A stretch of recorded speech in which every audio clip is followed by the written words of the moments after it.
직접 수사를 맡는 검사는 이원석, 한웅재 이 두 분으로 알려졌는데 이분들은 어떤 분들이죠?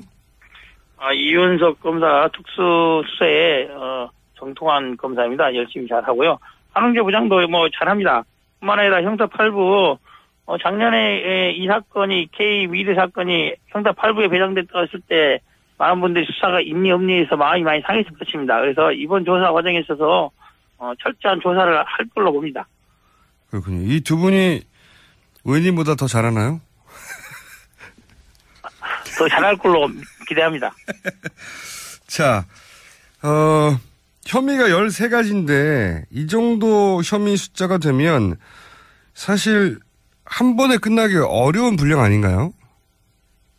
그렇습니다. 이제 통상적으로 이 정도 사건이면은 하루에 조사하기가 좀 많은 양인 건 사실이죠. 예. 하지만은 이번 사건을 두고 두 차례, 세 차례 전 대통령을 상대로 해서 예. 여러 차례에 걸쳐서 진상을 밝히겠다는 이유로 하는 것은 적절치 않아 보입니다. 이미 다른 피의자들, 재판받고 있는 피의자들, 구속된 사람들의 증거 관계를 토대로 사실 확인 차원에서 조사를 한 것으로 봅니다. 이미 이러한 13가지 혐의에 대한 조사는 충분히 입증이 되어 있지 않나라는 판단입니다.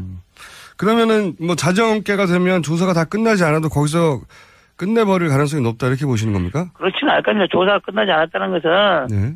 13가지 혐의 부분에 대해서는 깊게 물어보든 얕게 물어보든 추궁의 강도가 세든 안 세든 간에 전 분야에 대해서 다 조사는 다 스크린이 다 될 것입니다. 그런 상태에서 12시가 되면은 마칠 것이고 만약에 13가지 혐의 중에 몇 가지 부분에서 조사가 덜 되었다. 아니 들어가지 못했다 한다면은 그 부분 자정을 넘겨서라도 조사를 마치고 마무리를 할 것입니다. 근데 이제 자정을 넘기게 되면 동의를 구해야 되는데 동의를 안 해줄 경우에는 어쩔 수 없이 보내고 추가 소환해야 되는 거죠. 그렇죠. 그거는 박 전 대통령이 선택을 하겠죠. 오늘 좀 더 하고 갈 것인지 아니면은 남은 부분이 있기 때문에 또 한번 나와야 된다는 부분에 대해서 양해가 되어야지만이 가능할 부분입니다. 자, 그럼 실제 이 조사가 이루어질 때 변호인 2명이 동석한다고 하는데 변호인이 어디까지 조력할 수 있습니까? 이렇게 동석할 경우에? 사실 지금 현재 우리나라에서는 변호인들이 일반적인 수사에 대한 답변 태도, 인정할 것인지 부인할 것인지 이 정도는 답변을 옆에서 조언할 수 있으나 개별적인 구체적인 답변을 대신해 준다든지 개개 건건마다 답변을 알려줘서 대신 대독해서 한다든지 이거는 어렵게 되어 있습니다. 그래서 일반적인 수사 수준에 그친다. 그리고 검찰이 하는 말들을 법리적으로 박 전 대통령이 잘 이해하지 못할 때 그걸 부연 설명해주는 그런 설명을 다시 해주는 그 정도에도 그칠 것으로 봅니다. 그런데 이제 지금 몇 차례에 걸쳐서 박근혜 전 대통령이 변호인단을 따로 만났다는 걸 보면 이제 예상 질문과 이제 리허설 같은 거 했을 걸로 보이는데 기본적으로는 최순실 관련해서는 본인은 몰랐다고 할 것 같고 그리고 이제 본인이 한 것이 분명한 그 명령에 대해서는 국정 운영에 정상적인 과정이었다. 이렇게 답변할 게 분명한데 검찰이 여기까지만 듣고 질문을 멈추지 않을 거 아니겠습니까? 어떻게 질문을. 당연히 그렇겠죠. 몇 가지 점들에 대해서는 박 전 대통령이 본인이 이전에 한 말도 없기 때문에 분명히 해명을 해야 될 것들이 있습니다.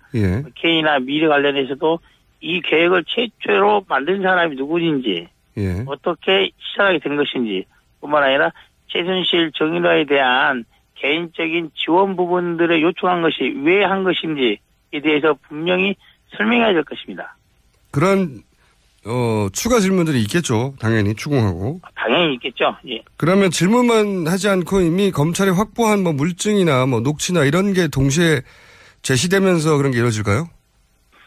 그렇다고 봅니다. 저는 이미 정호성 전 비서관의 녹취 파일들 있지 않습니까? 그 모든 것들이 다 공개되어 있다고 보지 않습니다. 상당 부분 아직 전직 대통령의 수사에 대비해서 남겨두어 있는 것들이 있을 것이기 때문에 그리고 안정범 수석의 추가로 발견된 39건의 수첩에 대해서도 언론에서 충분히 다뤄지지 않은 것 같아요. 그래서 새롭게 나타날 증거들은 많이 있다 봅니다. 검찰만 가지고 있는 증거들이 제시될 수 있다. 네. 그렇습니다. 만약에 이건 좀 개인적으로 궁금한 건데 만약에 이 피의자가 수사를 받다가 중간중간 쉬는 시간이 있지 않습니까? 그렇습니다. 예, 쉬는 시간에 이제 변호인단하고 얘기를 하다가 상황이 좀 불리하게 돌아간다 싶어서 갑자기 피의자가 아프면 어떻게 됩니까? 아프면은 이제 주임검사가 판단을 하겠죠. 조사를 더 진행할 수 있는 상황인지 아닌지를 보겠죠. 예. 이것을 조사를 중단하기 위한 수책으로서 그런 징병을 하는 것인지 예. 아니면 정말로 와서 뭐 몇 시간, 6시간 정도 예. 강도롭게 집중 추궁받아 조사를 받게 되면 몸이 아플 수도 있습니다. 예. 보겠죠. 그럼 만약에 근데 사실 그 고령의 전직 여성 대통령이 아프다고 하는데 당신 꾀병이라고 말하기 어렵지 않습니까? 그런 경우에는 그러면 수사가 중단되는 겁니까? 뭐 중단될 수는 있겠지만 가까운 시일 내에 추가 조사할 수밖에 없지 않겠습니까? 예. 추가 조사 없이 한 번에 모든 걸 끝내기로 검찰과 박 전 대통령 측에서 협의를 했을 것으로는 보지 않습니다. 그러니까 아프다고 하면 일단 중단을 하긴 해야 되는 거군요. 그죠? 중단하기로 할 겁니다. 네. 그렇군요. 저는 그럴 수도 있다 싶어가지고 여쭤본 거고요. 뭐 다리 아픈 거 가지고 하겠습니까? 그 정도 갖고는 아니겠죠. 다리가 아니라 이제 갑자기 이게 이제 영상 녹취도 안 한다고 하니까 이 분위기가 예. 강압적이고 그래서 뭐 긴장하다 보니 심장도 안 좋고 이렇게 막 증상까지는 모르겠지만 나는 아프실 수도 있다는 생각이 들어서 자 그런 수사를 받는 태도들이 네. 구속영장 청구라든지 법원에 의한 영장 발부 여부에 대해서 큰 영향을 미치기 때문에 섣불리 그런 결정을 하기는 어려울 겁니다. 섣불리 박 전 대통령 측에서도. 섭불리 그랬다가는 이게 이제 오히려 구속영장 발부될 가능성이 높아진다. 네. 그렇죠. 구속영장이 발부되느냐 안 되느냐 하는 거는 어떻게 가늠이 날까요? 판가름이 날까요? 먼저 오늘 9시 30분쯤에 네. 포토라인에 서서 박 전 대통령이 어떤 수사 자세로 수사 임하는지 그리고 어떤 메시지를 내놓을 것인지 본인이 지금도 모든 게 정말 무고하다고 생각하고 거짓말을 엮인 걸로 생각하는 것이 대한 메시지가 있을 것입니다. 예. 일반적으로 지금까지 전 대통령이 자리에서 이 자리에 섰다는 것에 대한 안타까움을 하고 사실대로 조사받겠다 이 정도로 말씀을 한다면은 예. 그리고 검찰의 수사 과정에서 여러 가지 그 성실히 해명한다면은 뭐 그런 자세 등이 법원에서 판단을 할 수 있겠죠.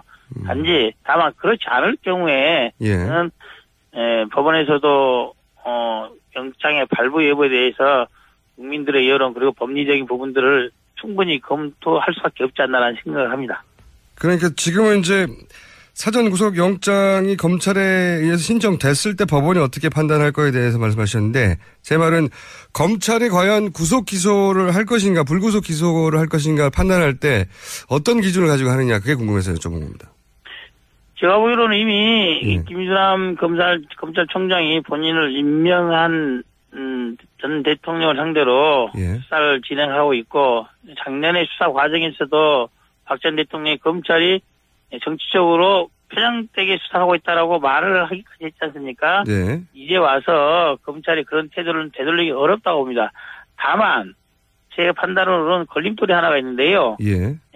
황교안 대통령 권한대행의 입장이 무엇일까가 이제 궁금해지는 대목입니다. 그게 왜 그렇습니까? 통상적으로 대통령이 법무부 장관을 통해서 검찰총장에 대한 수사에 관여할 수 있는 통로가 있지 않겠습니까? 네네. 그래서 이번 사건에 대해서도 황교안 대통령 권한대행이 이창재 차관이죠. 법무부 장관 대행을 통해서 청와대 수사를 영향을 미칠 수 있고 의견을 개진할 수도 있다. 아마서 그래서 이번에 박 전 대통령이 지금의 시점에 있어서 데이터를 넘기지 않고 수사에 응한 게 아닌가 하는 판단도 해볼 수 있습니다. 그렇군요. 그러니까 지금 황교안 대행이 불구속 기소 의견을 검찰총장에게 개진했을 수도 있다. 이런 가능성도 있다. 그렇게 보시는 거군요. 조사 결과를 다 보고를 받은 이후에 법무부 장관을 통해 보고를 받은 후에 법무부 장관을 통해서 그러한 의견을 개진할 수도 있다. 또 수사지 형태로 발동할 수도 있다. 이렇게 볼 수 있습니다. 그럴 경우에 이제 국민 여론은 사실은 문제가 있으면 구속 기소하는 여론이 훨씬 높은데도 불구하고 검찰총장은 고민을 하게 되겠죠. 그럼 검찰총장 고민하겠지만은 법률적으로는 법무부 장관의 수사, 일반적인 수사 지휘에 그리고 개별적인 구치 사건에 대한 법무부 장관의 지휘에 따를 수밖에 없는 구조가 되어 있기 때문에 아하. 그것을 방패 삼아서 불구속 수사 지시를 할 수도 있죠. 그럴 경우에는 반드시 법무부 장관, 청와대가 그러한 결정에 대한 정치적, 법적 책임을 져야 하는 것이죠. 그런데 이제 황교안 대행이 그런 수사 지휘를 했는지 안 했는지를 나중에 언론들이 추후에 알 수 있습니까? 그거는 법무부 장관, 법무부 지문 장관 대행이죠. 예. 이제 차관께서 그러한 지시를 하려면은 공개적으로 할 수밖에 없을 것입니다. 아, 그래요? 또 그런 연유로 그런 결정하게 대한 판단의 근거로도 제시를 해야 되겠죠. 아, 이게 은밀히 이루어질 수는 없는 일입니까? 절차적으로? 그렇습니다. 아하. 그럼 또 그게 또 쉽지 않겠군요. 공개된다면 황교안 대행이 여기서 전직 대통령을 본인을 임명한 그 사람을 불구속 기소하라고 수사 지휘하는 자체가 또 논란이 크게 될 수 있겠군요. 그렇습니다. 자, 만약에 그게 없다면 검찰은 어떻게 판단할까요? 황교안 대행의 개입이 없다면? 지금 이미 구속돼서 재판받고 있는 피고인이 여러 명 있지 않습니까? 네. 그리고 검찰 스스로도 이미 증거가 차고 넘친다는 표현을 할 정도 있지 않겠습니까? 그래서 오늘 조사 과정에서 예. 그것에 뒤집을 만한 특별한 사정이 없다면은 예. 99%를 넘어서 100% 구속영장 청구는 불가피하다 이렇게 봅니다. 전직 대통령이라 하더라도 너무 혐의가 너무 많이 입증이 됐고 또 중하기 때문에 이런 사안이라면 사전 구속영장을 청구하는 게 맞다 이렇게 보시는 거죠? 그렇죠. 예. 만약에 사전 구속영장이 청구 안 된다면 오히려 그게 어떤 정치적 판단에 의해서일 것이다 이렇게 보시는 거고요. 그렇게 볼 수밖에 없지 않겠습니까? 만약에 현 상태에서 특별한 박 전 대통령 측에 명확한 반대 증거가 제시되지 않는 한 예. 김기춘, 조윤선, 안종범 등 여러 많은 고위 공직자들이 구속돼 있는데 그 사람들을 구속 상태로 재판을 받고 있지 않습니까? 네. 그 사람들을 먼저 풀어줘 석방한 다음에 불구속 결정을 해야겠죠. 만약 해야 된다면은. 형평이 전혀 맞지 않는다. 그렇습니다.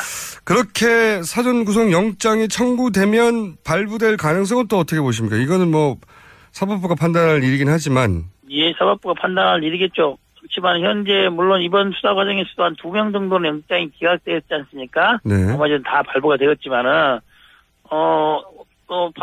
박 전 대통령이 받고 있는 혐의 13가지 중에 한두 가지만 인정된다 하더라도 이거는 구속을 면하기 어려운 사안입니다. 뿐만 아니라 박 전 대통령이 전직 대통령이 넘어서 탄핵의 결정을 받은 상태 아니겠습니까? 네네. 그래서 전직 대통령에 대한 예우를 고려한다고 하더라도 증거관계상 범죄 사실이 인정된다면은 영장을 발부할 가능성이 높다 이렇게 판단합니다. 특별히 정치적 고려가 없다면 영장은 청구되고 그리고 그 발부되면 사실은 발부될 것이다. 청구되면 발부될 것이다. 이렇게 보시는 거죠? 예. 그렇습니다. 탄핵 때 99% 탄핵될 거라고 전망을 하셨고, 네.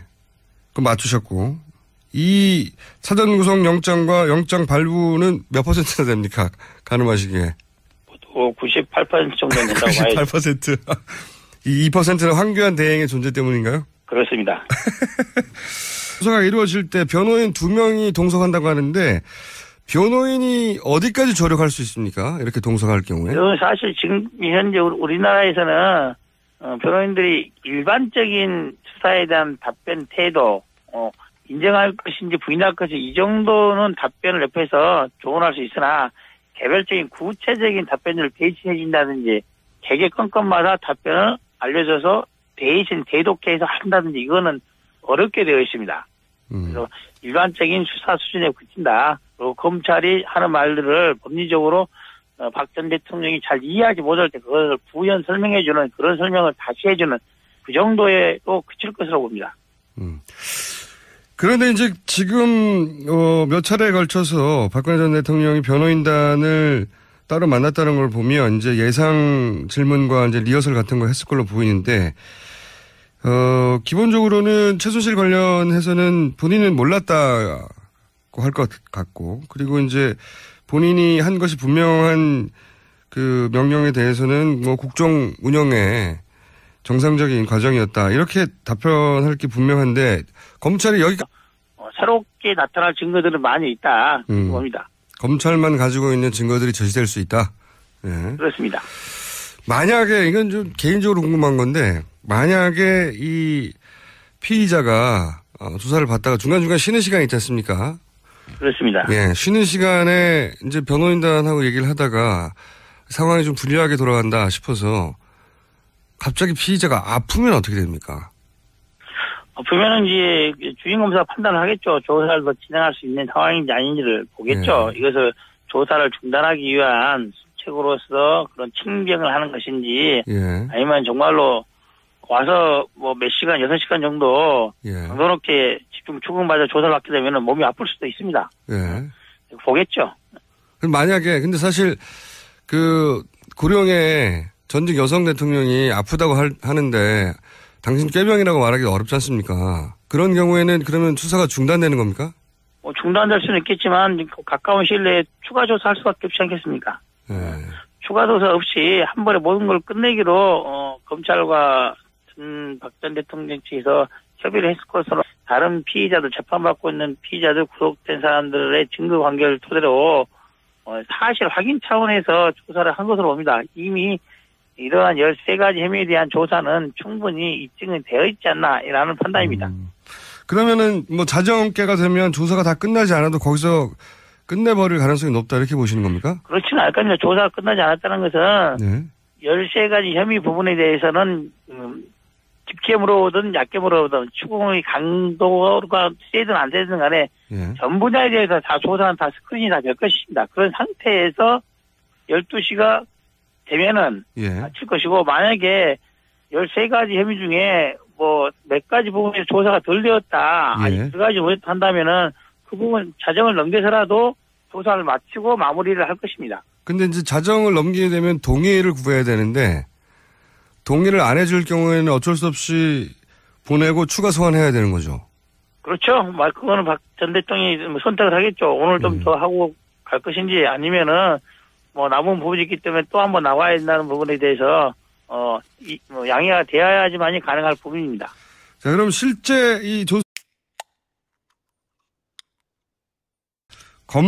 직접 검사 수사를 맡는 검사는 이원석, 한웅재 이 두 분으로 알려졌는데 이분들은 어떤 분들이죠? 이윤석 검사 특수수사에 정통한 검사입니다. 열심히 잘하고요. 한웅재 부장도 뭐 잘합니다. 뿐만 아니라 형사 8부 작년에 이 사건이 K 미드 사건이 형사 8부에 배정됐을 때 많은 분들이 수사가 있니 없니 해서 마음이 많이 상했을 것입니다. 그래서 이번 조사 과정에 있어서 철저한 조사를 할 걸로 봅니다. 그렇군요. 이 두 분이 의원님보다 더 잘하나요? 더 잘할 걸로 기대합니다. 자, 혐의가 13가지인데 이 정도 혐의 숫자가 되면 사실 한 번에 끝나기 어려운 분량 아닌가요? 그렇습니다. 이제 통상적으로 이 정도 사건이면은 하루에 조사하기가 좀 많은 양인 건 사실이죠. 예. 하지만은 이번 사건을 두고 뭐 2차례, 3차례 전 대통령을 상대로 해서 예. 여러 차례에 걸쳐서 진상을 밝히겠다는 이유로 하는 것은 적절치 않아 보입니다. 이미 까지만 듣고 질문을 멈추지 않을 거 아니겠습니까? 어떻게 질문을 당연히 예. 그렇겠죠. 몇 가지 점들에 대해서는 박 전 대통령이 본인이 이전에 한 말도 없기 때문에 분명히 해명을 해야 될 것들이 있습니다. 예. K나 미래 관련해서도 이 계획을 최초로 만든 사람이 누구인지 예. 어떻게 시작하게 된 것인지 뿐만 아니라 최순실 정인화에 대한 개인적인 지원 부분들을 요청한 것이 왜 한 것인지에 대해서 분명히 설명해야 될 것입니다. 그런 추가 질문들이 있겠죠. 당연히 추궁하고. 당연히 있겠죠. 예. 그러면 질문만 하지 않고 이미 검찰이 확보한 뭐 물증이나 뭐 녹취나 이런 게 동시에 제시되면서 그런 게 이루어질까요? 그렇다고 봅니다. 저는 이미 정호성 전 비서관의 녹취 파일들 있지 않습니까? 네. 그 모든 것들이 다 공개되어 있다고 보지 않습니다. 상당 부분 아직 전직 대통령의 수사에 대비해서 남겨두어 있는 것들이 있을 것이기 때문에 그리고 안정범 수석의 추가로 발견된 39건의 수첩에 대해서도 그 언론에서 충분히 다뤄지지 않은 것 같아요. 그래서